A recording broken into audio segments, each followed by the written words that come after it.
pagkakataon, hindi pa rin humarap sa National Bureau of Investigation si Vice President Sara Duterte. Ngayong araw sana ang tsansa niyang sagutin ang mga alegasyong nagbitiw siya ng banta laban sa first couple at speaker ng Kamara. Sa halip, pinili ni VP Sara na idaan sa sulat ang kanyang panig.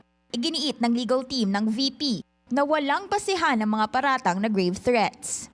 Sa sulat, binigyang diin pa na ang NBI nasa ilalim ng Secretary of Justice na alter ego umano ng Pangulo. Dahil dito, mas pinili niyang hindi humarap ng personal sa ahensya. She vehemently denied the accusation that she threatened the President, the First Lady, and the Speaker. Siniguro naman ng NBI na patas ang kanilang investigasyon at walang kinalaman ang kung sino mang opisyal sa ginagawang proseso. Hindi natin siya masisisi kung gano'n ang pag-iisip niya, but then kami nananatili, malinis ang aming konsensya. Nilinaw din itong hindi nila tinuturing na sworn statement o counter affidavit ang pinadalang sulat ng kampo ni VP Sara. Sulat ng kanyang abogado at mayroon lamang conformity ng ating Vice President.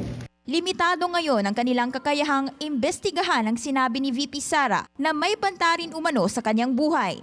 Wala siyang isinama na proof kung ano yung threat na yun.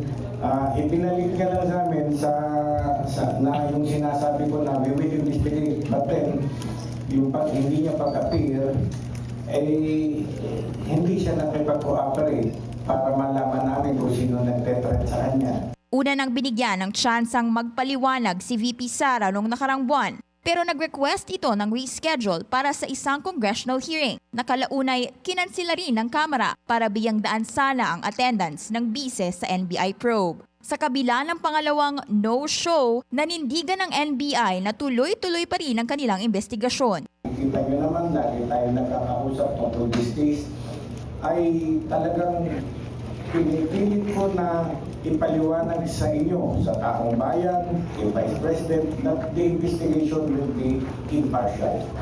Magbabase na lang ang NBI sa mga nakalap nitong impormasyon sa mga isinabpina na dumalo sa viral online briefing ni VP Sara at nakatakda silang magsumite ng findings sa Department of Justice sa Enero.